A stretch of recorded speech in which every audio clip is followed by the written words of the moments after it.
Hello, guys. Today we are moving on to a new topic that is biostatistics. So, my reference texts are Essentials of Public Health Industry, Soban Peter, 6th edition, and Methods in Biostatistics by B.K. Mahajan, 6th edition. Okay, so let's move. Before going to biostatistics, I think you all were familiar with the term statistics. So, what is statistics? Statistics, it is an Italian, it is derived from an Italian word that is statista, which meaning statesman, or the German word statistic, which means a political state. It is just a piece of information. Okay. So, what is a statistics? If you ask a 12th standard student, what do you know about statistics? He or she might tell it is just something related to max. Yeah, what they said is a partially correct, but statistics is much beyond that. So what is statistics? It is a science of compiling, classifying and tabulating numerical data and expressing the results in a mathematical or graphical form. So what is statistics? It is a science. So what does it does? It compiles, it classifies, and it tabulates numerical data and express it the results in mathematical or graphical form. So this is what statistics does to you. So you have got a broad idea, right? What does statistics means? Okay. So we are more concerned about biostatistics. Okay. So what is biostatistics? It is a branch of statistics. So it involves the same thing. That is compiling, classifying, tabulating numerical data and expressing the results in mathematical or graphical form. But what is the difference? So it is a branch that is concerned with mathematical facts and data, but it is related to biological events. So we are concerned about biostatistics, and biostatistics stress or it give importance to biological events. So what are the biological events? It can be anything. For example, disease or the death rate, birth rate, any biological events, heart rate. So in epidemiology, we have learned to know. So epidemiology is a study of you have learned the definition, distribution, disease frequency, everything you have learned. So that all comprises the different kinds of biological events. Okay. So in epidemiology, we have learned so many health related states and events. So same health related states and events are meant by this biological events. Okay, so I hope it is clear. So, in your MCQ point of view, what is important here is who is known as the father of health statistics. This is repeatedly being asked. Okay, so he is John Grant. The John Grant is known as the father of health statistics. Okay, remember this term. This is being repeatedly asked. Okay, so now, so what is the importance of statistics? Why statistics? Okay, this question arises in most of your thoughts and most of your minds. I know even when I was doing UG, I had a similar thought. Why are we learning max in this medical subjects or in this dentistry? So it doesn't matter, but it this branch, especially epidemiology and statistics, is very important. Okay, so epidemiology and biostatistics are sister sciences. Okay, so what does epidemiology do? Epidemiology collect facts relating to group of population in places, times, and situations. So it is all about facts, collecting facts. Okay, then what does biostatistics do then? So it converts all the facts into figures, and at the end it translates them into facts, interpreting the significance of their results. Okay, so epidemiology is all about collecting data. Okay, what is the distribution of particular disease in that place? How does it varies? Okay, you have learned no in descriptive, case control, cohort, RCT, everything. Okay, so with the help of biostatistics, we have to convert all those facts into numerical, all those datas into figures. Okay, as like the definition which I have said, expressing the results in a mathematical or graphical form. Okay, now let's see what are the uses of biostatistics. So the first point is very important. That is what I have explained already. I have explained this. So to test whether the difference between the two populations is real or due to a chance occurrence. So the next use is to evaluate the efficacy of Zira and vaccines in the field. And in epidemiological studies, the role of causative factors is statistically tested. As I told earlier, to study the correlation between attributes in the same population, we can measure morbidity and mortality to evaluate achievements of public health programs. Its priorities. in public health programs and to help promote health legislation, create administrative standards for oral health. So these are the uses of biostatistics. Okay. So next we are moving on to the basis for statistical analysis. Okay. So 3 points are very important. We have a population that is called as U. We have a variable that is V, and we have a probability distribution of the characteristics in the population. So population is the thing, or the study population, or the population is where we are going to apply the study, or which are the unit of our study. So that is constituted by the population. Variable is what is our testing variable. Okay, and probability distribution is like how this variable or the characteristics that we're going to study is distributed in the population. Okay, so this is the basis for statistical analysis. So let's see in detail. So this is what the population means. So it can be a whole population, or it can be a sample representative of that population. So you know what is a population, what is a sample, and everything. Okay, you've already studied, right? So if you're taking a sample, the results of that particular study, of that particular study pertaining to that particular sample, we can generalize to the entire population. Okay, so you know what is the target population, representative population, everything that we've already covered in epidemiology. So next we are moving on to variable. Okay, this is very important. You have to clearly understand what is a variable means and what are the different categories or different types of variable. It is according to the nature of the variable we can decide which test we are going to apply. Okay, so a variable is nothing but it is a state or a condition or a concept or an event whose value is free to vary within the population. So it is something just varies. So that is a variable. Okay, then classification of variables according to the nature of data.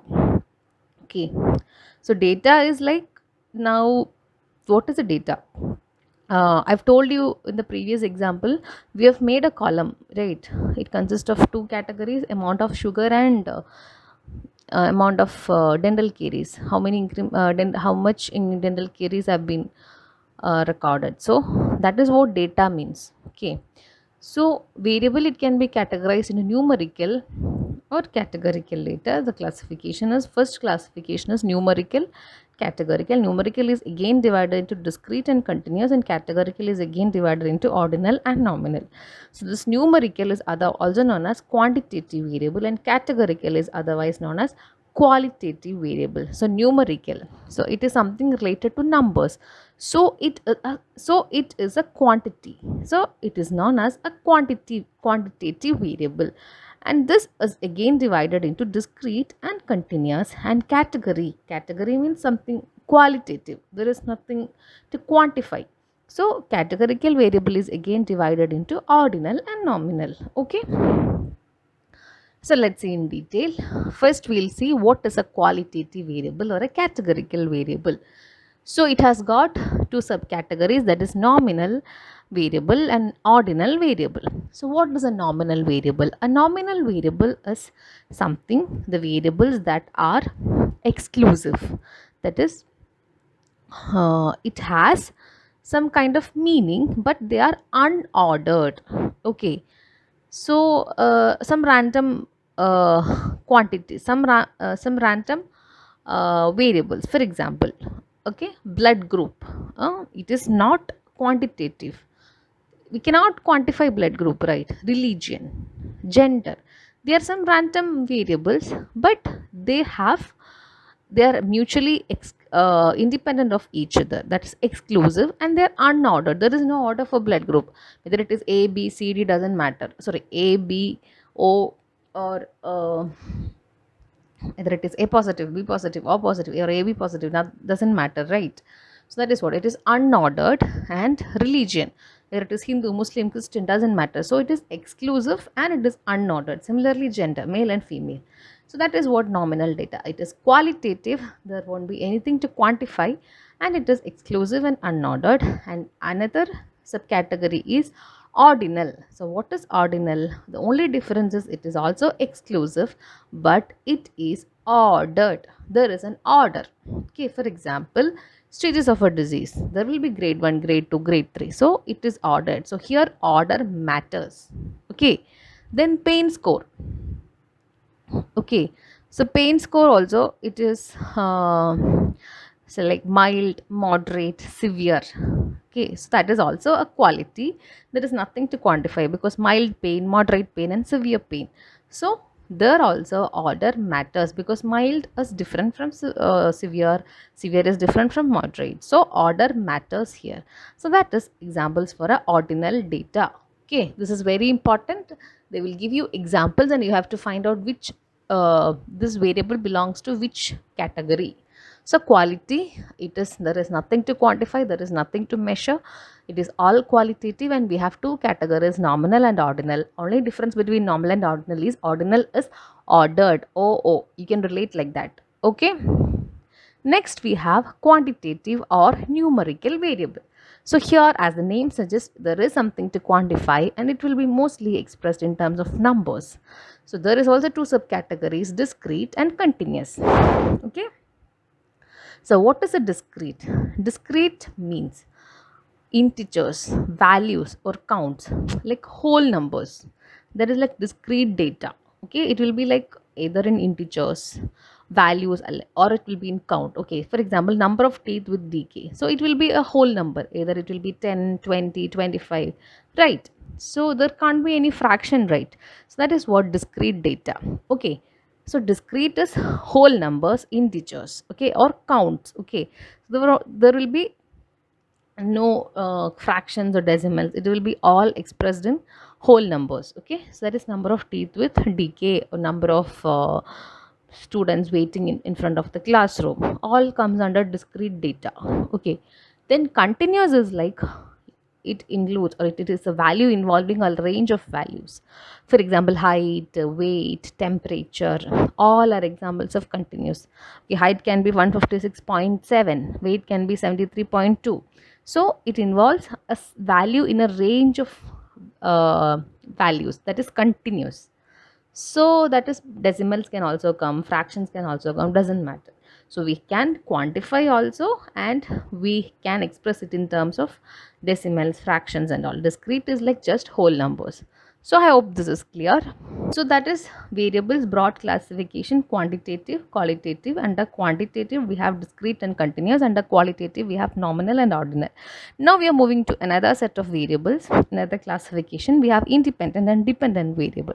So independent variable is a variable that is presumed to influence other variable. Okay, so another way of expressing independent variable is it is the presumed cause, but dependent variable is the effect. Okay, so when we are doing a study, we have to first analyze which is the dependent variable and which is the independent variable. Okay, now we have another set that is called as confounding variable. So confounding, you have learned about confounding bias. It is similar. Confounding variable is a variable or it is a third variable which confound the effect of independent variable on the dependent variable. So it has got a confounding effect. Okay. So tobacco causes oral cancer. So here tobacco is the independent and oral cancer is the dependent variable. So this nutritional status is a confounding factor which can affect both the exposure and the outcome. So nutritional status can affect affect the use of tobacco, and nutritional status can also cause oral cancer. So that is a confounding variable which affect both the exposure and the outcome. So now we are moving on to the measurement scales. So what are measurement scales? These are the ways to categorize different types of variables. So this is also very important. They will give you an example. For example, hair color, and they will ask you it belongs to which measurement scale. So understand it properly. Okay, so we have four measurement scales. We have nominal, we have ordinal, we have interval, and we have ratio. So nominal and ordinal is usually used for qualitative data. So you know what is a qualitative data or what is a qualitative variable, right? So for example, examples of nominal scales. Examples for that are, as I told earlier, males and females gender, then white, black, hair color, religion, blood group. So it is all similar to nominal data only. So it is mutually exclusive groups and it does not follow any order. Okay, so same like that of nominal variable. Then ordinal, it has got an order. It should be arranged in an order. Okay, for example, socio-economic status, we will be having low, middle, high, like that. Then ranking, first, second, and third. Then grading of a disease. So all these are ordinal. So nominal and ordinal, same as that of nominal and ordinal variable. Clear? Next we have interval and ratio. So interval, it is placed in equal intervals. Okay, so there will be equal uh, gap or equal interval between each measurements. Okay, so it has got an identity, that means they are mutually exclusive, and it has got an order, and it has got an equal intervals. Okay, so first nominal, next we have ordinal, and next we have interval. So for example, Celsius temperature, that is each degree Celsius, we can differ, or we can easily tell the interval, easily tell the difference between 2 degrees Celsius or 4 degrees Celsius, like that. So it has an equal intervals. So example is Celsius temperature. So next scale is ratio. So the difference between interval and ratio is that it has got a natural 0 point, while interval scale doesn't have a natural 0 point. Remember this always. So temperature can't be 0, right? Similarly, Celsius temperature, okay, Celsius temperature can't be 0. So ratio has an order, that is it has got an identity, it has got an order, it has placed in equal intervals, plus it has got a natural 0 point or a 0 concept it has. Okay, so interval scale data is placed with a meaningful ratio, not ratio, data placed with a meaningful 0. Okay, so it has got a meaningful 0 concept. For example, age, height, weight, time, etc. So each can be 0, height 0, weight can be 0. Okay, so it is biomedically the most significant one is the ratio scale. Okay, the data has a natural 0 point, it has an order, it has an identity, and with equal intervals, and it has got a concept of natural 0 point, or it has got a meaningful 0. So all is same regarding interval scale, only difference is that it is placed with a meaningful 0 concept. Clear? So this is a quick revision of the various scales. And nominal is named variables, mutually exclusive, it has got an identity. Next is ordinal, that is named plus ordered, it is arranged in an order. Next we have interval, that is named, ordered, with equal intervals between the variables. And ratio is named, ordered, equal intervals, along with it can accommodate an absolute 0 concept. So the interval various measurement scales are clear, I hope. Okay, so that is about measurement scales. Examples are very, very important. By heart the examples. They might ask you which this particular example which belongs to which type of measurement scale. So next is, so we have finished a population, we have finished variables. Next we are moving on to the probability distribution. Okay. So probability distribution is nothing but it is a way to enumerate the different values a variable can have and how frequently each variable appears in the population. So just to understand, I'm explaining it in a very simple way. It is nothing but the distribution of a variable. That's it. Like how many values it can take. It can range from how many values and how frequently the observation appears. Okay. So the actual frequency distribution is approximated to a theoretical curve. So what I've shown in the example is a bell-shaped curve. So it is an example of a normal curve. That is what actual frequency distribution, it should look like that. That is, it follows a normal distribution. So you remember that example I have given. We have made a table, right? Amount of sugar and amount of caries. So when we plot both of that, we'll get a curve like this. Like we have x and y axis. So 10 gram of sugar corresponds to 5 dm of tea, 15 gram 8 and 20 grams 20 decay teeth. 20 number of decay teeth will be 20. So we'll get a graph. Okay, that is just for 3 individuals. So if we plot n number of individuals, it will be like a curve. Okay, so that is a probability distribution, how the variable is distributed. Okay, so usually we have two types, normal and binomial distribution. So binomial is at a higher level, that is we will be having two possible values. So at your level you should concentrate on normal distribution, and other counterpart of normal distribution is skewed distribution. Okay, that is, it is not following a normal shape. Okay, So depending upon the distribution of the observation or distribution of the variables, so what are we doing? We are getting number of data, right? If you are doing a study on this dental caries, we'll be getting n number of data regarding the number of decayed teeth corresponding to amount of sugar. So there will be 1000 or 5000 data. So we have to distribute it. Okay. So if it follows a normal distribution, you don't worry, that computer will do, the software will do. So depending upon the distribution only, we can choose, or we can select which significance test we have to apply. So that is the importance of the probability distribution. So if it follows normal distribution, a set of tests that is exclusive for normal curve are there, and if it follows a skewed distribution, we have another set of tests. So that is the importance of probability distribution. Okay, so why are you doing this test? We have to find a p-value.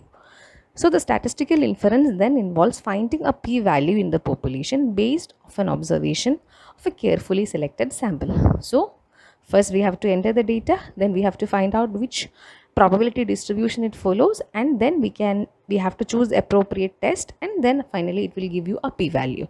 So that is importance of probability distribution. Clear? So next, what is a p-value? I have already given you a clue what is a p-value. Let me explain in detail. Okay, so it is nothing but a probability. So it is a probability that the difference at least as large as those found in the observed data would have occurred by chance. So it is the probability, it gives you the probability that the difference what we have got from the observation of, or from the study that we have done has occurred or have occurred due to chance. So it is telling the probability of chance. Clear? That is what p-value gives you. So according to statistical terms or statistical people, p-value is set at 0.05. Okay, it is a constant value. Okay, so when we get a p-value less than or equal to 0.05, okay, that means it has got a statistical significance. The observed data, the difference in the observed data we have got is not due to chance, or the probability that the difference occurred in the observed data is the probability of chance occurrence has been reduced. Okay, that is what p-value less than 0.05 tells you. So it means the probability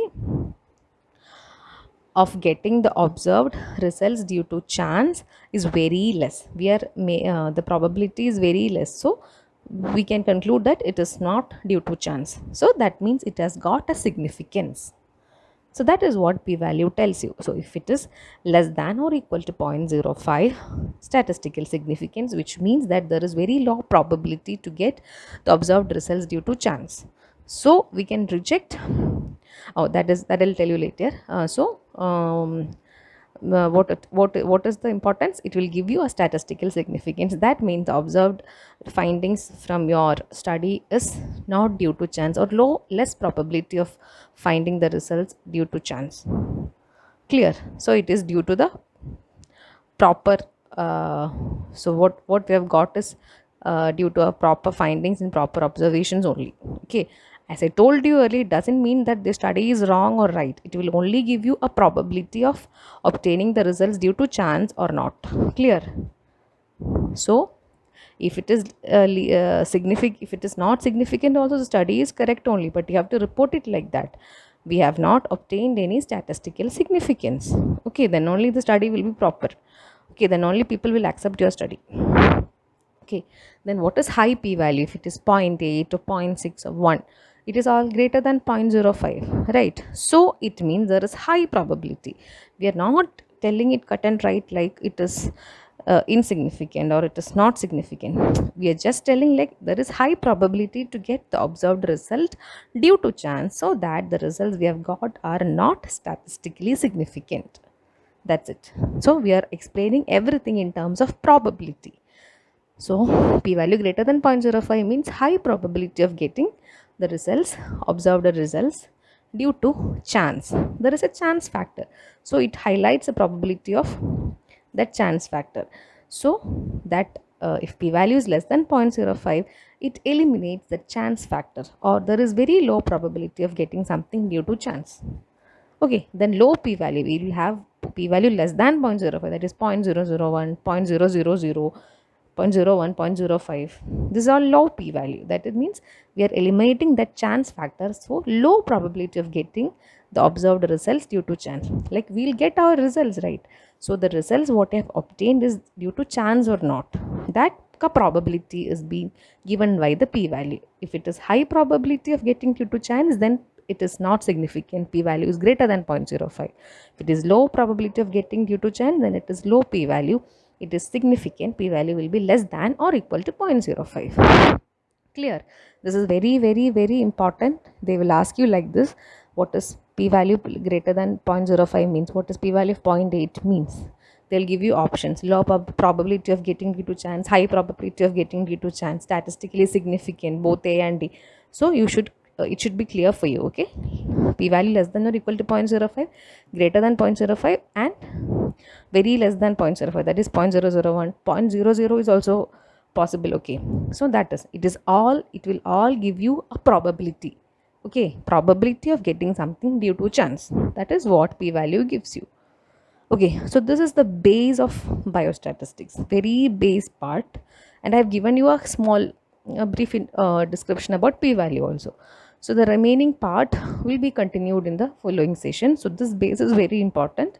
So revise thoroughly, study thoroughly, and try to solve questions.